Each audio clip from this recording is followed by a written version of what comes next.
Casamento Temporário, uma parábola de permanência. Um livro de John Piper. Capítulo 1.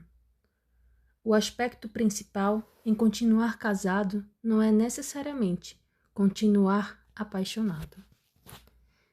Disse mais o Senhor Deus: não é bom que o homem esteja só. Far-lhe-ei uma auxiliadora que lhe seja idônea. Havendo, pois, o Senhor Deus formado da terra todos os animais do campo e todas as aves dos céus, trouxe-os ao homem para ver como este lhe chamaria. E o nome que o homem desse a todos os seres viventes, esse seria o nome deles. Deu nome o homem a todos os animais domésticos, às aves dos céus e a todos os animais selváticos. Para o homem, todavia, não se achava uma auxiliadora que lhe fosse idônea. Então o Senhor Deus fez cair pesado sono sobre o homem e este adormeceu. Tomou uma das suas costelas e fechou o lugar com carne.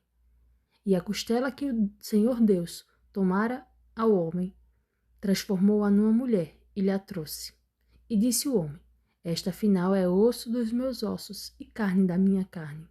Chamar-se-á varoa, porquanto do varão foi tomada. Por isso, deixa o homem pai e mãe e se une à sua mulher, tornando-se os dois uma só carne. Ora, um e outro, o homem e sua mulher, estavam nus e não se envergonhavam. Gênesis 2, verso 18 a 25. Em geração nenhuma, a visão geral do casamento foi tão elevada quanto deveria. O abismo entre a visão bíblica do casamento e a visão humana comum é agora e sempre tem sido gigantesco. Algumas culturas respeitam a importância e a permanência do casamento mais que as outras. Algumas delas, como a nossa própria cultura americana, têm atitudes tão baixas e informais do tipo pegar ou largar, a ponto de fazerem a visão bíblica parecer ridícula para a maioria das pessoas. Uma visão incompreensível do casamento. Também era assim nos dias de Jesus. Mas nos nossos a situação está pior. Quando ele apresentou um vislumbre da magnífica visão de casamento que Deus queria para o seu povo, seus discípulos lhe disseram: se essa é a condição do homem relativamente à sua mulher, não convém casar. Mateus 19, 10. Em outras palavras, a visão de Cristo acerca do significado do casamento era tão enormemente diferente de seus discípulos que eles não conseguiam nem mesmo imaginar que fosse algo bom. O fato de que essa visão pudesse ser uma boa nova simplesmente não se encaixava na categoria deles. Se essa era a situação naquela época, no sensato mundo judaico em que viviam, imagine o quanto essa visão magnífica do casamento na mente de Deus parece incompreensível à moderna cultura ocidental, na qual o maior ídolo é o ego, a doutrina principal, a autonomia. Seu ato central de adoração, estar entretido. Seus 3 santuários principais, televisão, internet e cinema, e sua santíssima genuflexão, o ato despudorado das relações sexuais. Tal cultura achará na prática a glória do casamento conforme a mente de Cristo incompreensível. Provavelmente, ao acabar de nos revelar o mistério, Jesus nos diria hoje a mesma coisa que disse na sua própria época. Nem todos são aptos para receber este conceito, mas apenas aqueles a quem é dado. Quem é apto para o admitir, admita. Mateus 19, do 11 ao 12. Despertando da miragem cultural. Assim, parto da suposição de que meu próprio pecado, egoísmo e servidão cultural tornam quase impossível para mim a percepção da maravilha do propósito de Deus para o casamento. O fato de vivermos numa sociedade capaz de defender 2 homens ou 2 mulheres ao entrarem no relacionamento sexual e de chamar isso de modo absolutamente inconcebível de casamento mostra que o colapso de nossa cultura na devassidão e anarquia talvez não esteja muito longe. Menciono essa distorção cultural do casamento na esperança de despertá-lo para considerar uma visão do casamento mais elevada, mais profunda, mais forte e mais gloriosa do que qualquer outra coisa que essa cultura, ou mesmo você, jamais tenha imaginado. A grandiosidade e glória do casamento ultrapassam nossa capacidade de pensar ou de sentir, sem a revelação divina e sem a obra iluminadora e despertadora do Espírito Santo. O mundo é incapaz de saber o que é o casamento sem que o aprenda de Deus. O homem natural não tem as faculdades para ver, receber ou sentir a maravilha daquilo que Deus planejou para o casamento para ser. Oro para que este livro seja usado por Deus para lhe ajudar a se libertar das visões não bíblicas do casamento, mesquinhas, mundanas, contaminadas culturalmente, centradas no eu, embriagadas de paixão, as quais ignoram Cristo e desprezam Deus. O aspecto mais fundamental do casamento, visto na perspectiva bíblica, é o de ser obra de Deus.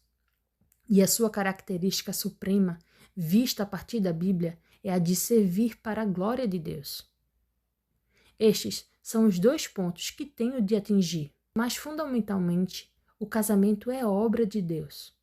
E essencialmente, ele é manifestação de Deus. 1. Casamento é obra de Deus.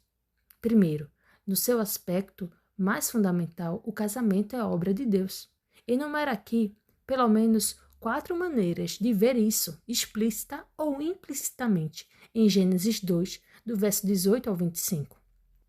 Tópico A. O casamento foi um projeto de Deus. O casamento é obra de Deus. Foi seu projeto a criação do ser humano, macho e fêmea, fato claramente estabelecido logo no princípio, em Gênesis 1, verso 27 a 28.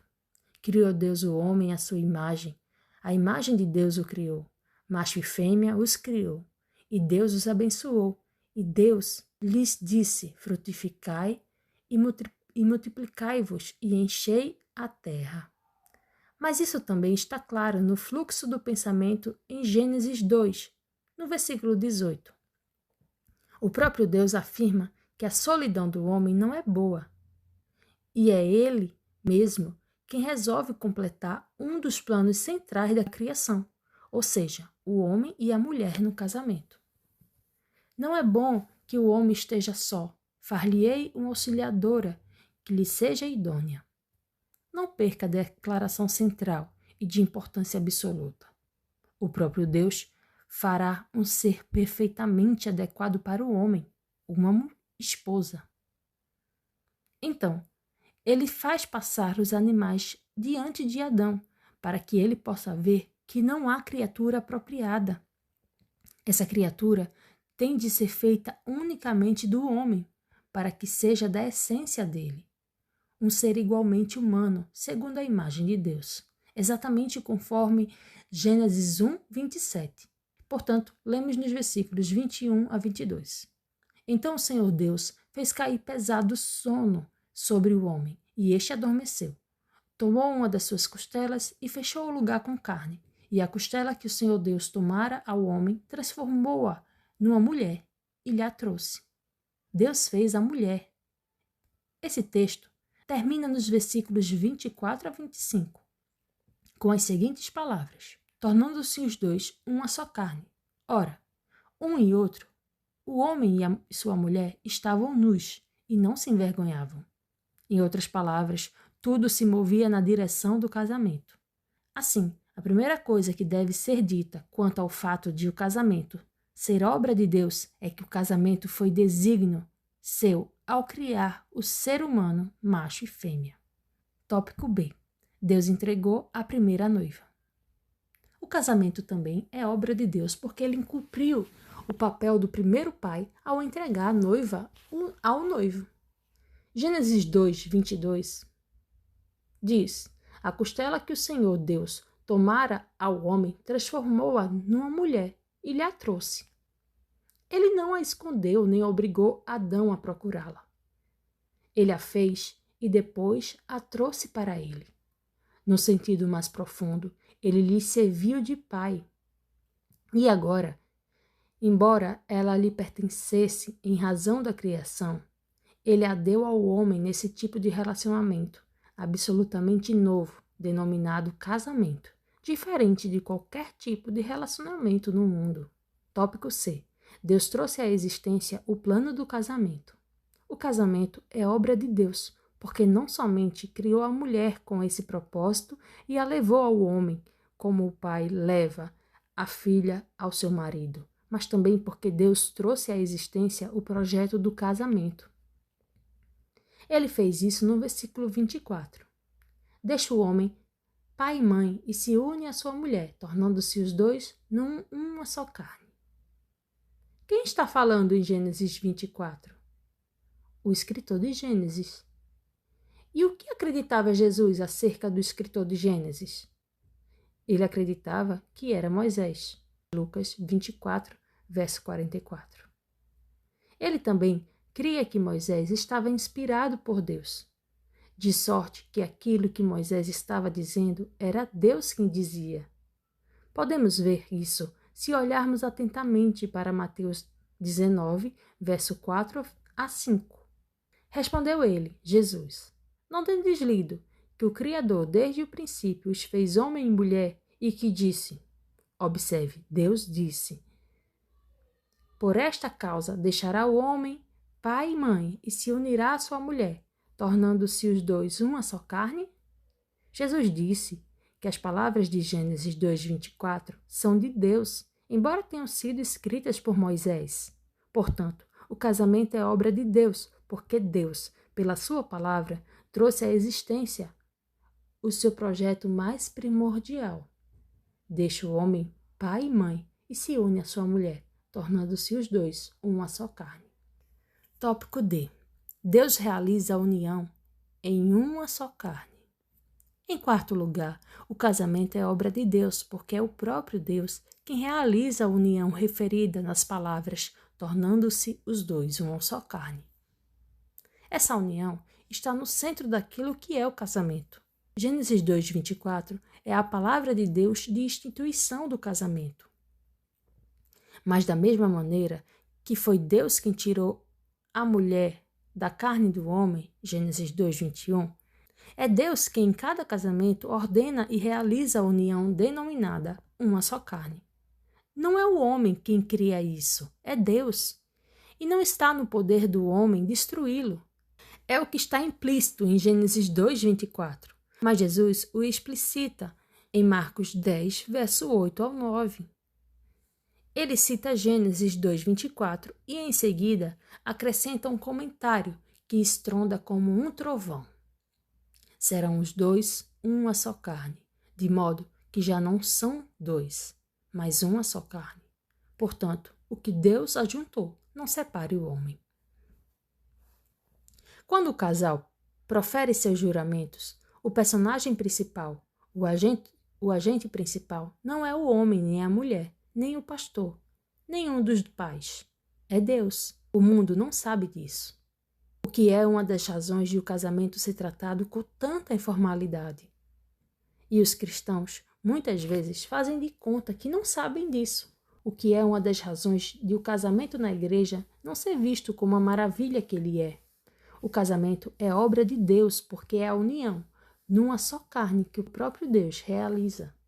Assim, em resumo, a declaração mais fundamental que podemos fazer sobre o casamento é que ele é obra de Deus. É obra dele? A. Foi seu desígnio na criação. B. Porque ele entregou pessoalmente a primeira noiva em casamento. C. Porque pelo poder da sua palavra trouxe à existência o plano do casamento, deixar os pais, unir-se à sua esposa, tornar-se uma só carne. D. Porque essa união em uma só carne é estabelecida pelo próprio Deus em cada casamento. Um vislumbre da magnificência do casamento procede do fato de ver-se na palavra de Deus que ele próprio é o grande Criador. O casamento é obra sua, procede dele e por meio dele. Essa é a afirmação mais fundamental que podemos fazer sobre o casamento. Agora, nos voltamos para a afirmação mais sublime que podemos fazer acerca do casamento. O casamento não procede apenas dele e por meio dele. É também para ele. Ponto 2. O casamento é para a glória de Deus.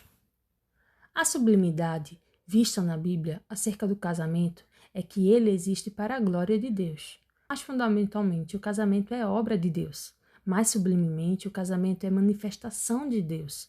É designado por Deus para manifestar sua glória de maneira que nenhum outro evento ou instituição a manifesta.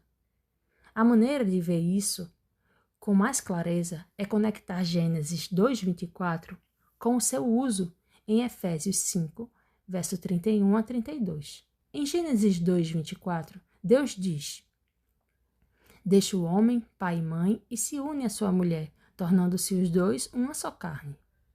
Que tipo de relacionamento é esse? De que maneira essas pessoas são ligadas? Elas podem romper esse relacionamento? Podem sair de um cônjuge para outro? Esse relacionamento está radicado na paixão, no desejo sexual, na necessidade de companhia, na conveniência cultural? O que ele é? O que o mantém? Revelado o mistério do casamento. Em Gênesis 2:24, as expressões se une à sua mulher e tornando-se os dois uma só carne apontam para algo muito mais profundo e mais permanente que casamentos em série e adultérios ocasionais. Essas palavras apontam para o casamento como uma aliança sagrada, firmada em compromissos pactuais, que enfrentam todas as tempestades enquanto vivermos. Mas ela está apenas implícita aqui. Ela se torna explícita quando o mistério do casamento é revelado mais plenamente em Efésios 5, verso 31 a 32. Paulo cita Gênesis 2:24 no versículo 31. Deixará o homem a seu pai e a sua mãe e se unirá à sua mulher, e se tornarão os dois uma só carne. E em seguida faz essa importantíssima interpretação no versículo 32. Grande é este mistério, mas eu me refiro a Cristo e à Igreja. Em outras palavras, o casamento tem como modelo o compromisso pactual de Cristo com a sua Igreja. Cristo se considerava como o noivo vindo para sua noiva, o verdadeiro povo de Deus. Mateus 9:15, Mateus 25:1, João 3:39. Paulo sabia que o seu ministério era reunir a noiva, o verdadeiro povo de Deus que confiava em Cristo. A sua vocação era preparar a noiva para o seu marido, Jesus. Paulo expõe isso da seguinte maneira em 2 Coríntios 11, verso 2. Zelo por vós com zelo de Deus, visto que vos tenho preparado para vos apresentar como virgem pura a um só esposo, que é Cristo. Cristo sabia que teria de pagar pela sua noiva com o próprio sangue. Ele denominou esse relacionamento nova aliança. Este é o cálice da nova aliança em meu sangue, derramado em favor de vós. Lucas 22, verso 20. É a isso que Paulo está se referindo ao dizer que o casamento é um grande mistério. Eu me refiro a Cristo e à Igreja. Cristo, pelo seu sangue, obteve a Igreja e formou com ela uma nova aliança, um casamento que não pode ser rompido. A declaração última que podemos fazer acerca do casamento é que ele existe para a glória de Deus, ou seja, ele existe para manifestar Deus. Agora vemos de que maneira. O casamento tem como modelo a aliança de relacionamento de Cristo com seu povo redimido, a Igreja. E, portanto, o significado mais elevado e o propósito mais sublime do casamento é o de manifestar a relação pactual entre Cristo e sua Igreja. É por esse motivo que o casamento existe. Se você for casado, é por isso que é casado. Se você tem esperança de se casar, esse deveria ser seu sonho. Cristo jamais abandonará sua esposa. Permanecer casado, portanto, não é principalmente sobre continuar apaixonado. Tem a ver com ser fiel à aliança. Até que a morte nos separe, ou enquanto vivermos, é uma promessa pactual sagrada, do mesmo tipo que Jesus fez à sua noiva quando morreu por ela. Assim, o que torna o divorciar e o recasar tão abomináveis aos olhos de Deus não é o fato de envolverem um mero rompimento da aliança com o cônjuge, mas o fato de representarem incorretamente Cristo e sua aliança. Cristo nunca deixará sua esposa, jamais. Há de nossa parte ocasiões de distanciamento doloroso e de desvios trágicos, mas Cristo é fiel à sua aliança para sempre. O casamento é uma manifestação disso. Essa é a coisa mais sublime que podemos dizer sobre ele. O casamento manifesta a glória do amor do Cristo fiel à aliança. A implicação mais importante dessa conclusão é a de que ser fiel à aliança com o nosso cônjuge é tão importante quanto dizer a verdade a respeito da aliança de Deus conosco em Jesus Cristo. O aspecto principal do casamento não tem a ver com estar ou permanecer em amor, e sim com dizer a verdade com a nossa vida, com retratar algo verdadeiro acerca de Jesus Cristo e com a forma como ele se relaciona com seu povo, bem como mostrar na vida real a glória do Evangelho. Jesus morreu por pecadores. Ele forjou uma aliança no calor ardente do seu sofrimento em nosso lugar. Ele, ao preço do próprio sangue, tomou para si uma noiva imperfeita e a cobriu com as vestes da sua própria justiça. Ele disse: Eis que estou convosco todos os dias até a consumação do século. Mateus 28, verso 20.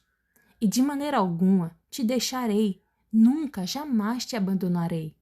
Hebreus 13, verso 5. Com o casamento, Deus pretende manifestar diante do mundo essa realidade evangélica. Por isso nos casamos.